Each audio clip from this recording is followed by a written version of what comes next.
আপনার ভারাক্রান্ত হৃদয়ের সমাধান কি আল কোরআন দিতে পারে? আসসালামু আলাইকুম ওয়া রাহমাতুল্লাহ। প্রিয় দর্শক, আমরা প্রত্যেকেই মানসিক প্রশান্তি চাই। দুনিয়াবী জীবনে আমরা যা কিছু করি না কেন, তার কাঙ্ক্ষিত বস্তু হল মানসিক প্রশান্তি। কিন্তু মানসিক প্রশান্তিটা আসলে কোথায়? আমাদের চিরস্থায়ী প্রকৃত সুখের মৌলিক উৎস কি? অনেকে ধন সম্পদের প্রাচুর্য, সামাজিক পদমর্যাদা ও ক্ষমতার মাঝে মানসিক প্রশান্তি খোঁজার ব্যর্থ চেষ্টায় লিপ্ত। এর মূল কারণ হল মানুষ অন্তরের খোরাক বুঝে উঠতে পারেনি। তারা এখন উপলব্ধি করতে পারেনি যে আসলে মানসিক প্রশান্তি কোথায় নিহিত। আজ আমরা এই নিয়ে বিস্তারিত আলোচনা করব ইনশাআল্লাহ।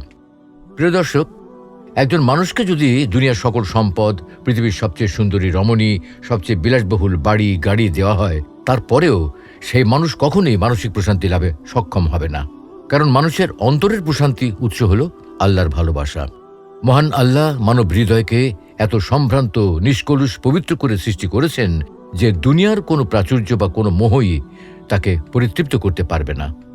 কিন্তু যখন হৃদয় আল্লাহর পবিত্র ভালোবাসায় সিক্ত হবে, তখন তার কাছ থেকে সবকিছু ছিনিয়ে নিলেও তার কোনোই আফসোস থাকবে না। সেই ভালোবাসার অমীয় সুধা পান করেছিলেন ইসলামের মর্দে মুজাহিদ সাহাবিগণ। কোন সে শক্তি যার বলে তারা আল্লাহর ভালোবাসায় নিজেদের অন্তরকে প্রশান্ত করতে পেরেছেন? তার উত্তর একটাই, আল কোরআন। কোরআন আল্লাহর ভালোবাসা অর্জনের উত্তম মাধ্যম, যা মানুষের হৃদয়কে আল্লাহর ভালোবাসা দিয়ে প্রশান্ত করে দেয়। যে আত্মা তার রবের ভালোবাসায় সিক্ত হওয়ার সৌভাগ্য অর্জন করে, সেটাই প্রশান্ত আত্মা, যার জীবন জুড়ে আধিপত্য বিস্তার করে আখেরাতের চিরস্থায়ী সুখী হওয়ার তীব্র বাসনা। যার দুনিয়া পরিচালিত হয় আখেরাত কেন্দ্রিক। প্রশান্ত আত্মা সেটাই যা তার মহান রবের যে কোনো সিদ্ধান্তের উপর সন্তুষ্ট থাকতে পারে, হোক তা তার জীবনের সবচেয়ে বড় বিপর্যয়। সেটাকে সে আল্লাহর দেওয়া কল্যাণকর ফয়সালা হিসেবে সন্তুষ্ট চিত্তে মেনে নেয়। মহান আল্লাহর ইবাদতে যে হৃদয়ে চরম ভালো লাগার অনুভূতি ছুঁয়ে যায়, যে অন্তর তার রবের একাত্মবাদকে উপলব্ধি করতে সক্ষম হয়, যে অন্তর জানে যে তার যাবতীয় রিজিকের মালিক একমাত্র মহান আল্লাহ তাআলা এবং তার উপরেই দৃঢ়পদে স্থির থাকার সক্ষমতা রাখে, সেটাই প্রকৃত প্রশান্ত অন্তর। আর মৃত্যুর সময় তাদেরকেই এই উপাধিতে ডেকে বলা হবে, হে প্রশান্ত আত্মা, ফিরে চলো তোমার প্রভুর পানে সন্তুষ্ট চিত্তে ও সন্তোষ ভাজন অবস্থায়।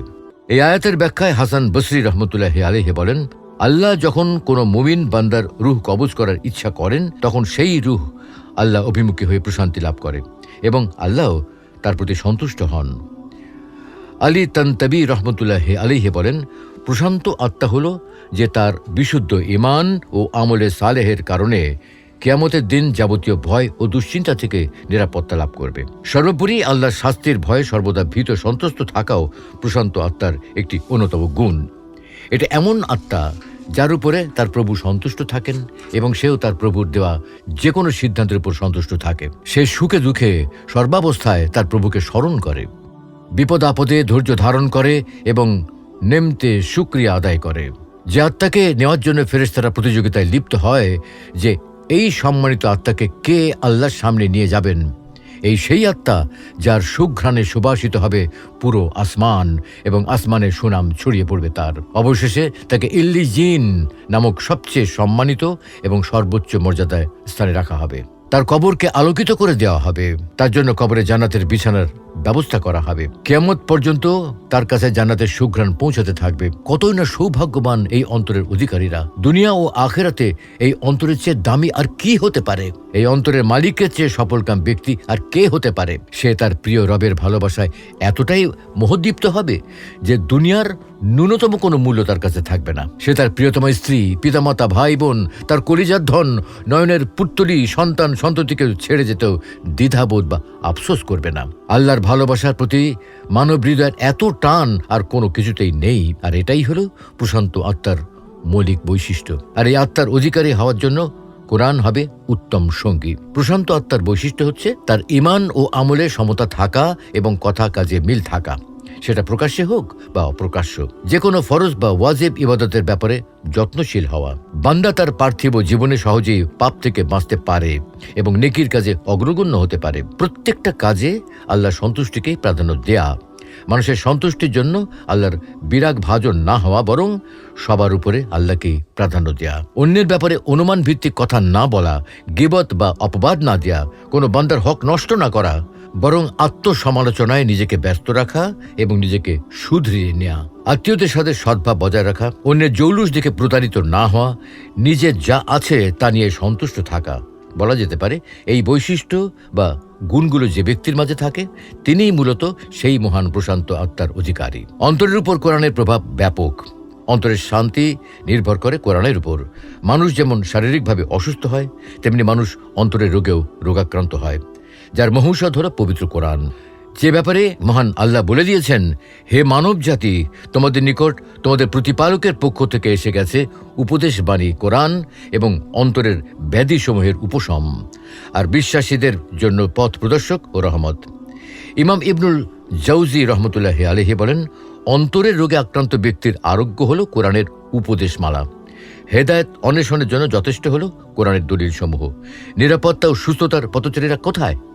নিশ্চয়ই কোরআনের উপদেশমালা লোহাকেও বিগলিত করে। কোরআনের মাঝে এমন শক্তি আছে যা কঠিন শক্ত প্রস্তর খণ্ডকেও নরম করে দেয়। যদি পাথর সেটা বুঝত তাহলে পাথরও নুয়ে পড়ত। অথচ আলোকিত হৃদয়ে প্রতিদিন এই কোরআনের মাধ্যমে নিজেকে প্রফুল্ল রাখে। তবে যারা উদাসীন তারা শুধু তেলাওয়াত করে, কিন্তু কোরআন থেকে কোনো উপকার লাভ করতে পারে না। এখানে কোরআনের মাধ্যমে মানসিক প্রশান্তি লাভের জন্য বুঝে বুঝে পড়ার প্রতি গুরুত্ব আরোপ করা হয়েছে। অন্যত্র মহান আল্লাহ বলেন, আর আমি কোরআন নাজিল করেছি যা বিশ্বাসীদের জন্য আরোগ্য ও অনুগ্রহ স্বরূপ। আব্দুল্লাহ ইবনে মাসউদ রাদিয়াল্লাহু তাআলা আনহু বলেন, দুইটি জিনিসে রোগের আরোগ্য রয়েছে। মানুষের শারীরিক রোগের আরোগ্য রয়েছে মধুতে, আর অন্তরের রোগের শিফা রয়েছে কোরআনে। যদিও কোরআন মানুষের শারীরিক ও মানসিক উভয় রোগের জন্যই আরোগ্য। কোরআনের মাধ্যমে মানব হৃদয়ে যে প্রশান্তি লাভ হয় সেটা মহান আল্লাহ পবিত্র কোরআনের বিভিন্ন স্থানে উল্লেখ করেছেন। প্রিয় নবী হযরত মুহাম্মদ সাল্লাল্লাহু আলাইহি ওয়াসাল্লামের মাধ্যমে এর প্রতিফলন ঘটিয়েছেন। কোরআন তেলাওয়াত একটি ইবাদত ও জিকির। অন্যান্য জিকিরের মাধ্যমে যেমন বান্দাকে প্রতিদান দেওয়া হয়, তেমনি কোরআন পাঠকারীকেও মহান আল্লাহ অশেষ পুরস্কারে ভূষিত করবেন। আর সবচেয়ে বড় পুরস্কার হলো এর মাধ্যমে বান্দার অন্তরে প্রশান্তি লাভ করা। ইবনুল কাইয়িম রহমতুল্লাহ আলাইহি বলেন, আল্লাহ জিকির বলতে এখানে কোরআনকে বোঝানো হয়েছে। এটা মহান আল্লাহ সেই জিকির যা তিনি তার রসুলের উপর নাজিল করেছেন। এর মাধ্যমেই মুমিনদের হৃদয়ে প্রশান্তি লাভ করে, কেননা ঈমান ও ইয়াকিন ছাড়া হৃদয় প্রশান্ত হয় না, আর কোরআন ছাড়া ঈমান ও ইয়াকিন লাভেরও কোনো পথ নেই। সুতরাং বোঝা যায় মানসিক প্রশান্তির জন্য ঈমান ও ইয়াকিন উভয়টি প্রয়োজন, আর ঈমান ও ইয়াকিন লাভ হয় কোরআনের মাধ্যমে। আল্লাহ তাআলা বলেন, হে মানব জাতি, তোমাদের নিকট তোমাদের প্রতিপালকের পক্ষ থেকে এসে গেছে উপদেশ বাণী কোরআন এবং অন্তরের ব্যাধিসমূহের উপশম, আর বিশ্বাসীদের জন্য পথ প্রদর্শক ও রহমত। ইবনুল খতিব রহমতুল্লাহ আলাইহি বলেন, কোরআন হলো অন্তরের রোগের শিফা, আর অন্তরের রোগ শারীরিক রোগের চেয়েও ভয়ঙ্কর। কারণ বিশুদ্ধ ঈমান থাকলে শারীরিক রোগ বান্দাকে জান্নাতে নিয়ে যায়, আর অন্তরের রোগ মানুষকে জাহান্নামের দিকে নিয়ে যায়। জাহান্নাম থেকে বাঁচার জন্য একমাত্র উপায় হলো হৃদয়ের সুস্থতা। আর হৃদয় তখনই সুস্থ হয় যখন তা যাবতীয় কুপ্রবৃত্তি ও খারাপি থেকে দূরে থাকে। আর সেই অন্তরকে সুস্থ রাখার উপযুক্ত হাতিয়ার হলো কোরআন, যা হৃদয়কে যাবতীয় অসুস্থতা ও পথভ্রষ্টতা থেকে চিরস্থায়ী সুখী এবং প্রশান্তির জীবন দান করে। ইবনে কাসির রহমতুল্লাহ আলাইহি কোরআন পরিত্যাগকারীর অবস্থা বর্ণনা করতে গিয়ে বলেন, যে ব্যক্তি কোরআনকে পরিত্যাগ করে দুনিয়াতে তার জন্য কোনো মানসিক প্রশান্তি বা প্রফুল্লতা নেই। বিপদগামিতার জন্য তার জীবন দুর্বিষহ হয়ে পড়ে। যদিও বাহ্যিকভাবে সে নিয়ামতপ্রাপ্ত হয়, যখন যা মন চায় খেতে পারে, যে পোশাক মন চায় পরিধান করতে পারে, যেখানে ইচ্ছা যেতে পারে, এত সত্ত্বেও তার হৃদয় যদি হেদায়েত ও ঈমানের ব্যাপারে নিশ্চিত হতে না পারে, তাহলে মন সর্বদা সন্দেহ, দুশ্চিন্তা, পেরেশানিতে জর্জরিত থাকে। আর এই মানসিক প্রশান্তিবিহীন জীবনই সবচেয়ে কষ্টের জীবন। মানসিক প্রশান্তি লাভের উপায়, তাই যদি আল্লাহ কোরআনের মাধ্যমে আপনার আমার ভারাক্রান্ত হৃদয়কে প্রশান্ত করতে হয়, তাহলে আমাদেরকে কয়েকটি কাজ করতে হবে। অর্থ বুঝে তেলাওয়াত করা। শাইখুল ইসলাম ইমাম ইবনে তাইমিয়া রহমতুল্লাহ আলাইহি বলেন, না বুঝে অনেক বেশি কোরআন তেলাওয়াত করার চেয়ে চিন্তা ভাবনা করে অল্প তেলাওয়াত করা কিন্তু উত্তম। বান্দা যখন চিন্তা গবেষণা করে কোরআন তেলাওয়াত করে এবং এর বিধি বিধান উপলব্ধি করার চেষ্টা করে, তখন তার হৃদয়ে কোরআনের প্রভাব পড়ে। সেই প্রভাবে তার হৃদয়ে অর্জিত হয় মানসিক প্রশান্তি। সাকিনার আয়াত তেলাওয়াত করা বা শোনা। সাকিনা অর্থ হল আল্লাহর পক্ষ থেকে নাজিলকৃত এক গায়েবী মানসিক প্রশান্তি। মানসিক প্রশান্তি লাভে সাকিনার আয়াতসমূহের বিশেষ ভূমিকা রয়েছে। ইবনে তাইমিয়া রহমতুল্লাহ আলাইহি যখন কঠিন পরিস্থিতির সম্মুখীন হতেন, অসুস্থতা, অক্ষমতা, উৎকণ্ঠা, শঙ্কা, শয়তানি ওয়াসওয়াসা প্রভৃতি ক্ষেত্রে সাকিনার আয়াতগুলো তেলাওয়াত করতেন। ইবনুল কাইয়িম রহমতুল্লাহ আলাইহি বলেন, আমিও মনের অস্থিরতা ও অশান্তির মুহূর্তে এই আয়াতগুলো তেলাওয়াত করে দেখেছি এবং খেয়াল করেছি যে মনের সুস্থিরতা ও প্রশান্তি লাভে এই আয়াতগুলোর বিরাট প্রভাব রয়েছে। সুতরাং সাকিনার আয়াত তেলাওয়াত করে অথবা শুনে আমরা আমাদের হৃদয়কে প্রশান্ত করতে পারি। কোরআন তেলাওয়াত শোনা। পবিত্র কোরআন মহান আল্লাহ তাআলার এমন এক মুজিজা যা শুনলেও মানুষের হৃদয় নরম হয়, অন্তর এক অপার্থিব প্রশান্তি অনুভূত হতে পারে। রাসূল সাল্লাল্লাহু আলাইহি ওয়াসাল্লামের এমন অনেক শত্রু ছিল যারা তাকে হত্যা করার জন্য আশেপাশে ওঁত পেতে থাকত। তখন কোরআন তেলাওয়াতের মিষ্টি ধ্বনি তারা শুনতে পেত। ফলে কোরআন তাদের অন্তরে এমন অনুভূতির সৃষ্টি করত, মুহূর্তেই তাদের সিদ্ধান্ত পরিবর্তন করে ইসলাম কবুল করত। তাদের শত্রুতা বন্ধুত্বে পরিণত হতো এবং কুফর ইমানের সাজে সুসজ্জিত হতো। নিয়মিত তেলাওয়াত করা। কোরআনের মাধ্যমে মানসিক প্রশান্তি লাভের অন্যতম উপায় হল প্রতিদিন তেলাওয়াতের জন্য কিছু সময় বরাদ্দ রাখা। সর্বোপরি হৃদয়কে বেশি বেশি তেলাওয়াতের মাধ্যমে উজ্জীবিত রাখা। তেলাওয়াতের সময় যে আয়াতগুলোর মর্মার্থ গভীর, সেই আয়াতগুলো বারবার তেলাওয়াত করলে অন্তর আরও বেশি বিগলিত হয়। ফুজাইল ইবনে ইয়াজ রহমতুল্লাহ আলাইহি দুঃখ ভরা কণ্ঠে প্রবল অনুরাগ নিয়ে এবং ধীরে ধীরে কোরআন তেলাওয়াত করতেন। মনে হতো যেন তিনি কোনো মানুষকে সম্বোধন করে কিছু বলছেন। যখন জান্নাতের আলোচনা সম্বলিত কোনো আয়াত পাঠ করতেন, তখন সেই আয়াত বারবার তেলাওয়াত করতেন।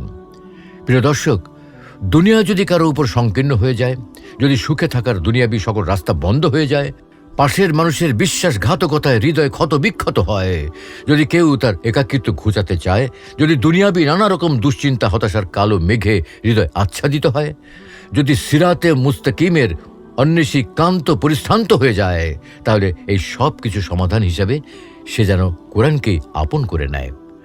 কোরআনকে যে যত বেশি আপন করে নেবে, কোরআন তাকে তত বেশি মানসিক প্রশান্তি এনে দেবে তার রবের পক্ষ থেকে ইনশাআল্লাহ। তাই আসুন আমরা আমাদের জীবনকে ওহির আলোয় আলোকিত করি। জীবনের হতাশা, দুশ্চিন্তা, পেরেশানি দূর করতে কোরআনকে উপযুক্ত হাতিয়ার হিসেবে গ্রহণ করি। আল্লাহ রাব্বুল আলামিন আমাদের সকলকে ভারাক্রান্ত হৃদয়ের ব্যথা নিরসনে আল কোরআন তেলাওয়াত করার তৌফিক দান করুন। আমিন।